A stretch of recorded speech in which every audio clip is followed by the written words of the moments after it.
Bienvenidas y bienvenidos a este análisis a fondo. Hoy nos metemos con un caso que, bueno, ha mantenido al mundo atento por décadas. El asesinato de John Bernard Ramsey, una niña de 6 años en su propia casa en Boulder, Colorado, la noche de Navidad de 1996. Sí, un caso terrible. Vamos a revisar la información que tenemos de varias fuentes, incluyendo un artículo muy completo que detalla los eventos, las pruebas, las teorías, todo lo que rodea este caso tan complejo y que sigue sin resolverse. Exacto. Queremos desgranar los hechos que sí se conocen, ver las pruebas clave, las controversias que hubo en la investigación, que fueron muchas, y las preguntas que todavía quedan, casi 30 años después. Es una historia marcada por la tragedia, el misterio y una cobertura mediática tremenda. Ok, vamos a empezar. Todo arranca la mañana del 26 de diciembre de 1996. Patsy Ramsey llama a emergencias. Dice que encontró una nota de rescate, 2 páginas y media, en la escalera de la cocina, Sí, una nota larguísima. afirmando que John Bennett había sido secuestrada. Y pedía $118,000. Fíjate qué curioso, esa cifra era prácticamente clavada al bono de Navidad que John Ramsey había cobrado el año anterior. ¿En serio? No sabía ese detalle exacto. Sí. Y eso, claro, levantó sospechas enseguida. ¿Quién podía tener esa información tan específica? Además, la nota tenía sus cosas raras, errores de ortografía como business o possession y unas iniciales al final. SBTC. Nadie sabe qué significan. ¡Qué extraño!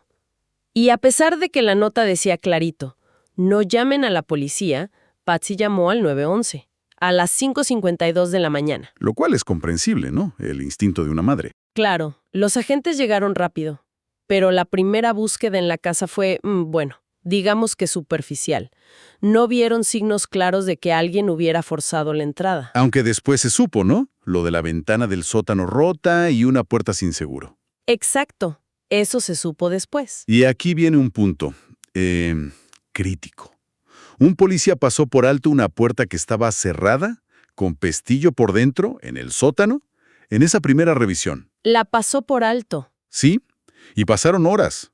Como a la 1 de la tarde, un detective le pide a John Ramsey y a un amigo que vuelvan a mirar por la casa. Ajá. Y es John quien abre esa misma puerta del sótano. Y ahí encuentra el cuerpo de John Bennett, sin vida.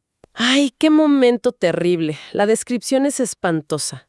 Cinta adhesiva en la boca, una cuerda de nylon en muñecas y cuello, y cubierta con una manta blanca. Uf, Y John, imagínate la escena, como padre la sube inmediatamente al piso de arriba, lo cual es entendible, pero...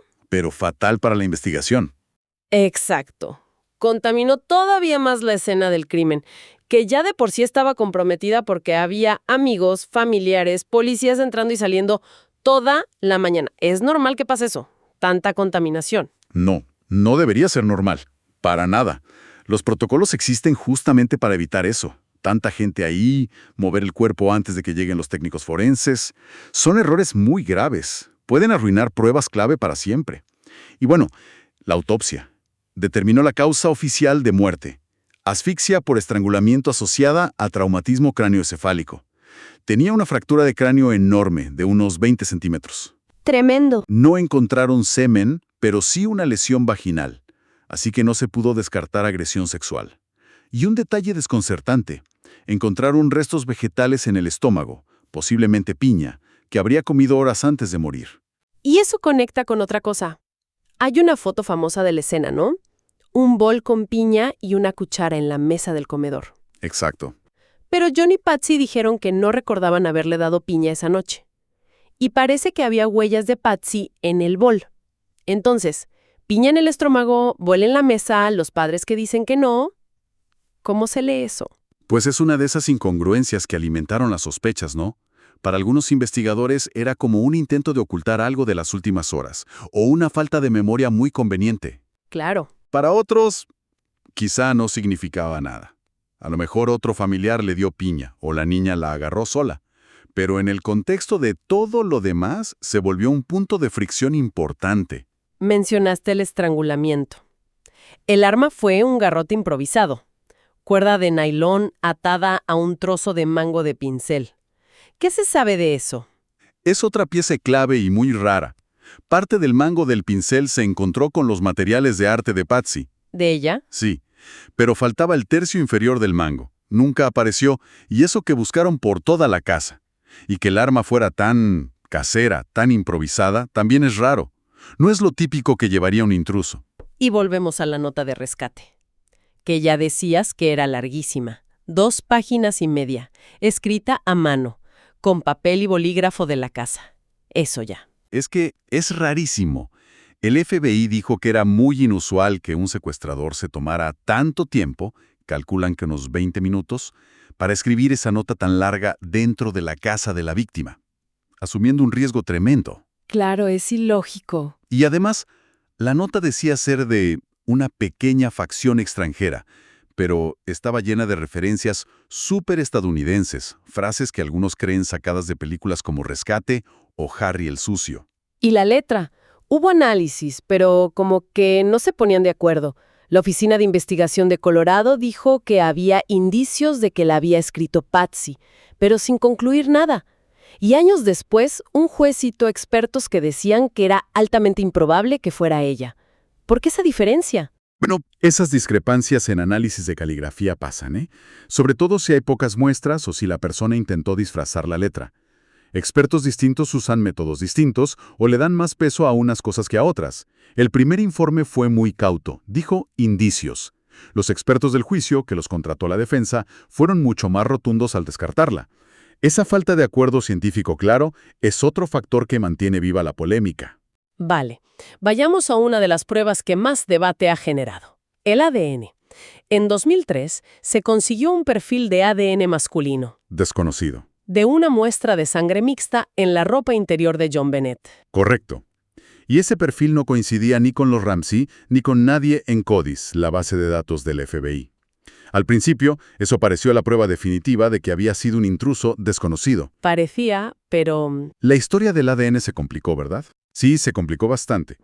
Porque análisis posteriores, ya en 2016, con técnicas mucho más sensibles, que detectan cantidades mínimas, Ajá. sugirieron que esa muestra original de la ropa interior en realidad tenía marcadores genéticos de al menos 2 individuos desconocidos, además de John Bennett. ¿2? ¿Sí? Y encima, un ex investigador del caso, A. James Collar, escribió en un libro que encontraron más rastros de ADN masculino desconocido en otras pruebas, como la cuerda y el pincel, que en total había hasta 6 perfiles de ADN desconocido distintos. 6 perfiles distintos, eso sí que lo complica todo. Mencionaste el ADN de contacto. ¿Podría ser que este ADN fuera, no sé, de alguien de la fábrica de la ropa? ¿O es más probable que sea de alguien que estuvo en el crimen? Esa es justo la pregunta clave y el centro del debate. El ADN de contacto o de transferencia se puede quedar en los objetos con un contacto mínimo, incluso indirecto, en la fabricación, en el empaquetado. Entiendo. Por eso algunos expertos, como el patólogo Michael Baden, dicen, ojo, encontrar ADN desconocido en una escena tan contaminada no prueba que esa persona sea culpable. Podría ser solo ruido forense. Pero otros piensan distinto. Claro, otros como el ex jefe de policía Mark Beckner pensaban que ese ADN en la ropa interior, al estar mezclado con sangre, sí era relevante, que debía ser el foco para encontrar al culpable. Lo interesante aquí es cómo el mismo ADN se usa para defender las dos teorías. Para unos, prueba de intruso. Para otros, ruido irrelevante. El mismo dato, 2 historias opuestas. Y todo esto nos lleva a la investigación en sí, que como decíamos, fue criticada casi desde el minuto 1. Los errores del principio fueron, bueno, importantes. La contaminación de la escena, que ya hablamos, la posible pérdida o mal manejo de pruebas al inicio, la falta de personal técnico especializado en las primeras horas, que son cruciales. Y también cómo manejaron a los testigos clave, ¿no? A los padres. Las entrevistas formales con John y Patsy tardaron meses en hacerse. Fueron esos errores iniciales los que de alguna manera ya marcaron el destino de la investigación. Es muy probable que sí, que comprometieran muchísimo la posibilidad de llegar a una conclusión clara. Una escena limpia y entrevistas rápidas y a fondo son básicas. Además, la policía de Boulder se centró casi de inmediato y casi exclusivamente en que la familia estaba implicada. Y mientras los Ramsey, ya con abogados y asesores de imagen, pues no colaboraban como la policía quería. Decían que tenían miedo de que los culparan injustamente y que no se investigara bien la teoría del intruso. Y esa tensión se convirtió en un conflicto abierto, muy público, entre la policía de Boulder y la Fiscalía del Distrito. El fiscal contrató a un detective con mucha experiencia, Lou Smith, para que revisara todo. Ajá. Y Smith se convenció de que había sido un intruso. Criticó durísimo a la policía, hasta renunció en protesta. ¿Renunció? ¿Sí? Y por otro lado, el detective principal de la policía, Steve Thomas, también renunció, pero por lo contrario, creía que la fiscalía estaba entorpeciendo la investigación sobre la familia. Imagínate, ese choque entre instituciones es demoledor para un caso así. Y en medio de todo ese lío, convocaron a un gran jurado. Estuvo investigando más de un año, entre el 98 y el 99. ¿Qué pasó ahí dentro? Fue un secreto durante mucho tiempo, pero en 2013 se desclasificaron documentos y se supo. El gran jurado sí votó para imputar a John y Patsy Ramsey. ¿Sí los votaron para imputar? Sí, por cargos muy graves, abuso infantil que resultó en muerte. La idea era que, presuntamente, habían permitido que John Bennett estuviera en una situación de riesgo que acabó con su muerte. Votaron imputar, pero nunca los acusaron formalmente. ¿Eso es normal? ¿Que un fiscal ignore al gran jurado? Sí, no es lo más común, pero puede pasar.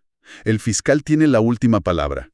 Y en este caso el fiscal de distrito de entonces, Alex Hunter, decidió no firmar la acusación, no llevarlos a juicio. ¿Por qué? Su argumento fue que, aunque quizás había causa probable, que es lo que necesita el gran jurado, no creía tener pruebas suficientes para condenarlos más allá de toda duda razonable.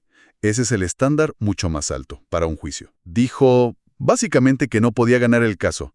Y además, el plazo legal para esos cargos concretos venció en 2002.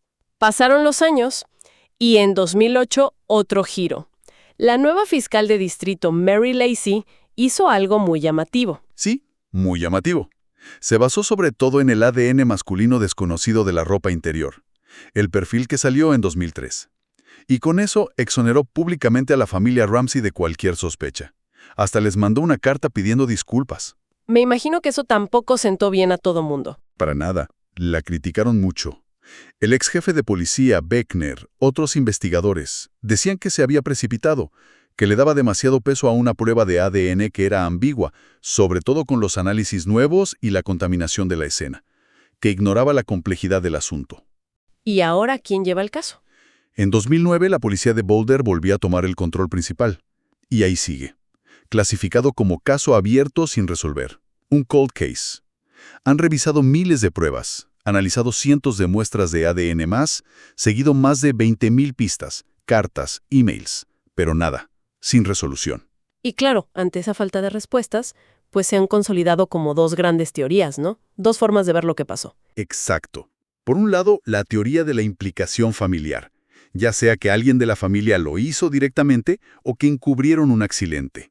Esta teoría se basa en varias cosas. Las estadísticas, los niños suelen ser víctimas de alguien cercano, que no había signos claros de entrada forzada al principio, la nota de rescate tan rara que muchos creen que fue montada, y bueno, la percepción de que los padres no colaboraron del todo al inicio.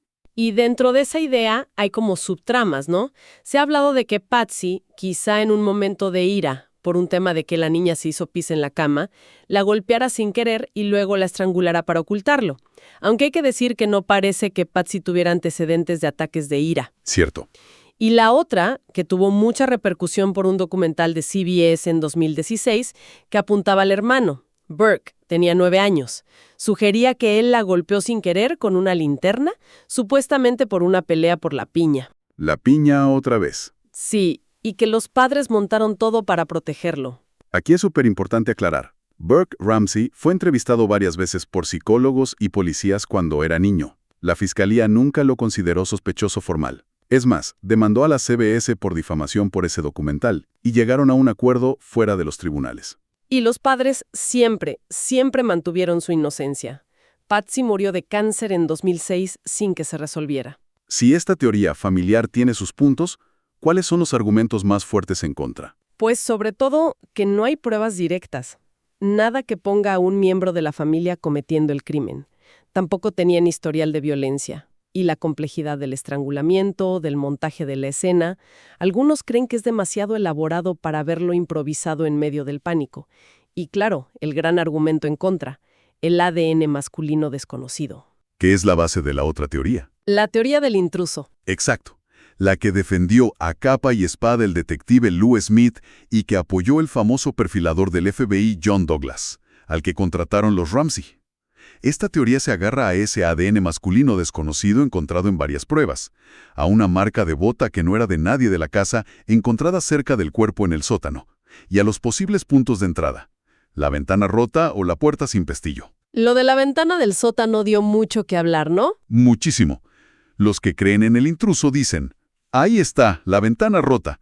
John Ramsey admitió haberla roto él meses antes porque se quedó fuera. Era un acceso posible. Pero los escépticos señalan que los primeros policías vieron una telaraña intacta en el borde interior de esa ventana y que las plantas debajo afuera no parecían pisadas. Eso hace dudar de que alguien entrara por ahí sin dejar ni rastro. Lou Smith hasta tenía una hipótesis muy concreta del ataque, ¿no? Algo de una pistola paralizante. ¿Eso tenía base forense o era más bien especulación? Smith creyó ver unas marcas en las fotos de la autopsia. Las interpretó como posibles quemaduras de una taser o pistola paralizante, que el intruso la usó para dominar a John Bennett. Y se confirmó. No lo confirmó el informe forense oficial ni otros patólogos. Queda como una hipótesis dentro de la teoría del intruso. Los que defienden esta línea también recuerdan el contexto. Hubo más de 100 robos en ese barrio los meses antes, y vivían cerca 38 delincuentes sexuales registrados. Se habló de varias personas de interés durante años, pero nada concreto. Exacto. Investigaron a vecinos, a gente que trabajaba para ellos, conocidos, incluso a un hombre que se suicidó poco después y tenía una hija de la edad de John Bennett. Pero nunca encontraron pruebas sólidas contra nadie. Un autor, Stephen Singular, sugirió una conexión con redes de pornografía infantil por lo de los concursos de belleza, pero tampoco se pudo probar. Y no podemos dejar de mencionar un episodio súper extraño que pasó en 2006, la confesión de John Mark Carr, un maestro estadounidense. Lo arrestaron en Bangkok, Tailandia, y confesó. Dijo que había drogado, abusado y matado accidentalmente a John Bennett. Parecía que por fin se resolvía todo, pero Se pinchó rápido, ¿no? rapidísimo. Enseguida se vio que Carr solo sabía lo que ya se había publicado en prensa. Su historia contradecía detalles forenses clave. Dijo que la drogó, pero la autopsia no encontró drogas. Y, lo definitivo, su ADN no coincidía con el perfil masculino desconocido de la escena. Sana. Nada. Lo trajeron a EU, pero lo soltaron sin cargos por este caso. Tuvo otros líos por pornografía infantil en California, pero también se desestimaron. Fue un desvío muy mediático, pero no sirvió para nada en el caso Ramsey. Y el caso ha sido también una fuente de juicios y demandas. Sí, una barbaridad. Múltiples demandas por difamación, muy caras. Los Ramsey y algunos amigos demandaron a medios, autores, por insinuar que eran culpables. Llegaron a acuerdos económicos en varios casos. Y como dijimos, Burke Ramsey también demandó al patólogo Werner Spitz y a la CBS por el documental de 2016. Se resolvió fuera de tribunales. Todo esto muestra la presión mediática tan brutal y las narrativas enfrentadas que ha habido siempre. Así que llegamos a hoy, casi 30 años después. ¿Y qué tenemos? Un crimen horrible. Una niña asesinada en su casa, en Navidad. Una investigación inicial que, ya vimos, tuvo fallos muy serios desde el principio. Pruebas clave, como el ADN o la nota, que cada uno interpreta como quiere, de formas totalmente opuestas. Y dos grandes historias, dos narrativas principales, la familia o un intruso. Y ninguna de las dos tiene una prueba definitiva que incline la balanza, ni para la justicia ni para la opinión pública. El caso de JonBenet Ramsey sigue ahí, como una herida abierta, un símbolo de misterio sin resolver en Estados Unidos. Y esta falta de respuestas claras no solo muestra lo difíciles que son estas investigaciones, también muestra el peso de los errores iniciales, de los conflictos entre instituciones y de una tensión mediática tremenda, a veces casi histérica, que puede distorsionar las cosas y presionar a los investigadores. Quizás el legado más importante de este caso no sea solo buscar al culpable, que no se ha encontrado, sino las preguntas incómodas que nos deja sobre cómo manejamos estos crímenes. Exacto. Más allá de quién lo hizo, tal vez este caso nos obliga a pensar en algo más profundo. ¿Qué dice de nosotros como sociedad esta fascinación que no se acaba con esta tragedia? ¿Cómo procesamos el crimen, sobre todo contra niños? ¿Qué esperamos de la justicia que a menudo nos frustra? ¿Y qué papel juegan los medios? ¿Qué responsabilidad tienen al construir estas historias tan mediáticas? Son preguntas que, como el propio caso, siguen abiertas, sin respuesta clara.